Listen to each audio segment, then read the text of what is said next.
Hello everybody, I'm Peter, courier driver, and this video is on the damage that extreme multi-dropping can have on your vehicle. And by extreme multi-dropping, I'm not talking about, 8-10 drops a day. I'm talking about your Amazon and your Hermes mob. A lot of you guys are out there, you're doing 100, 150, 200 stops a day. What damage that's going to do to your van. Before we go on, if you like this kind of videos, and there's plenty out there now, if you could please hit the like, the subscribe, the thumbs up, the bell, all that, always appreciated, so yeah, so there's a few things that people are going to take as read that is going to damage your vehicle. I mean, the one that springs to mind is going to be your starter motor, because that's on and off all the time, starting, stopping, that kind of thing. Also, some people are complaining about keys.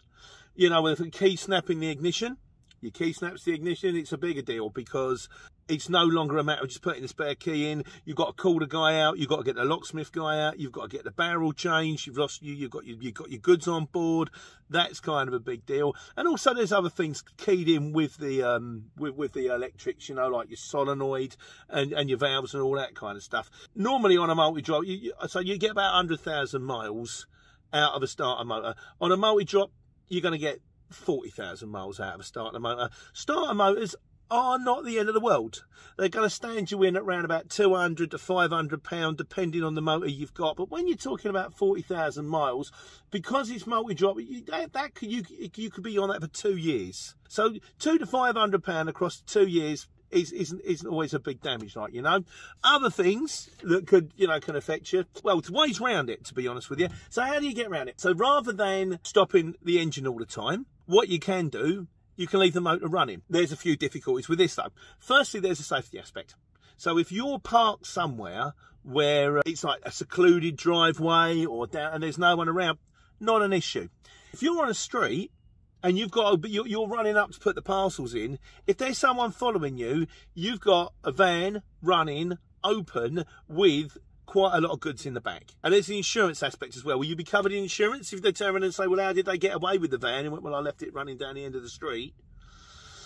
There's also a fuel thing, which is if you're leaving the motor running all the time, is that better than starting and stopping all the time? Well, the truth of the matter is, in the old days, we used to use a lot more fuel to start the engine. Nowadays, now we've got the lean burn engines. They reckon 7 seconds is if you leave your engine running for more than 7 seconds, then you're actually doing more fuel than you would have done if you'd turned it off and then turned it on again. So over 7 seconds is the thing. Also, there's start-stop technology. A lot of new vans have now got the start-stop technology, so when you stop, it stops automatically. For you guys, not a problem. Well done, you got in there. And then, of course, there's you mobbing the electric, which, again, some of the Amazon the electric thing now. The question is, should you consider maybe think, well, maybe this is the way forward. Is this an electric vehicle? Is it time I went and got one? I have to say, electric vehicles are prohibitive. You're going to be looking at probably, what? Between 25 and 40,000 pounds for a new van, possibly the upper end of the 40 if it's electric. And then you've got range anxiety. You've got the difficulty that they, some of them will only do 50 miles. Some of them say they'll do 100. If you're starting stopping all the time, it's kind of, you're probably better off investing in a decent older van and then just paying to get it repaired whenever it needs to get repaired, kind of things. So that's your start stop. That's your key and all that on the ignition. The other thing that's going to wear out, the clutch. Now, you're not doing motorway miles. So if you're on a motorway and you're going backwards and forwards, it's in sixth, it's in fifth, it's just going. This reduces the wear and tear on a gearbox. This reduces the wear and tear on a clutch because you're not pumping the pedal all the time. If you're going around town, you're hitting that clutch all the time, that is going to wear it out. On average, you're looking at about 500 to 1,000 pounds for a clutch. But chances are when you whip the clutch out, you're going to want to change the flywheel as well.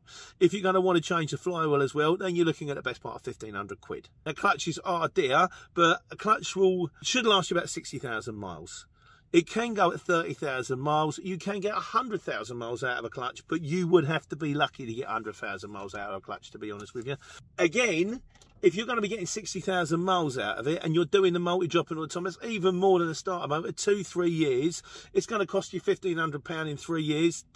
It's not the end of the world. It's expensive, but then every job we have comes with a cost. tax, insurance, wear and tear, these are all your costs. The two things that people don't expect on a multi-drop, the things they don't take into consideration, number one is tyres. Now, bearing in mind that you're doing housing estates all the time, you're on full lock all the time, that's going to wear the outside of your tyres in quicker.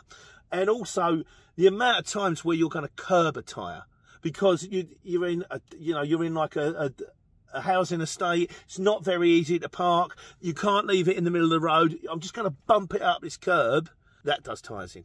Or you're scraping a curb because you're trying to get round that difficult angle because someone's parked in a sloppy place. You scrape the curb, you do the tyre warning. And you want to be careful, you want to check your tyre walls, check for sort of threads, check for bits of chips that have come off the rubber, check the backs, have a look at the back, make sure there ain't a bulge. Because you might be doing 40 down a dual carriageway and with a bulge in the back and a full load, that goes pop, bump, into the central reservation, then you're in trouble, like, you know. So things you want to be aware of. You can save on the wear and tear on tyres by getting your tracking done properly, but the problem is the next time you bump that up a curb, you're just going to knock the tracking back out again. So it really is kind of 6 one half dozen the other one. And the other one that's going to get you is brakes. Because you start stopping all the time, braking. Like I say, when you're on the motorway, you've got a nice big gap in front of you, you're doing 60, no brakes. No brakes. You can go an entire motorway journey, and if you're clever about it, you leave the right gaps, you hardly need to touch your brakes at all. Round town, junctions, stopping, starting, the clues in the title. You'll stop, starting all the time. That's going to do your brakes in. I actually had a friend of a friend, and they do actually still offer this deal because I checked it. The Quick Fit offer brakes for life, and he was doing like multi-dropping, but just in a car. He was doing sort of credit cards and passports and all that kind of stuff, all time sensitive, all that to be signed for. So he went in and got a set of brakes for life. The third time he went in rather to get his full set of brakes. Well, no, fourth time when he gets his full set of brakes, they went, okay, we'll do it this time. No more. That's your lot, mate. He had gone through 4 sets of brakes in under 100,000 miles. Now, that's just loopy because they don't guarantee the brakes for life for no reason. So, you've got to bear in mind, it's going to do your starter motor, it's going to do your clutch, it's going to do your flywheel, but those probably don't need changing every 2-3 years. Your tyres and your brakes is going to cost you. So, what can you do to get around this? Well, there's not a lot you can do. The only things you can do, obviously, be careful about when you turn the motor on and off. Also, get yourself a decent multi-drop app.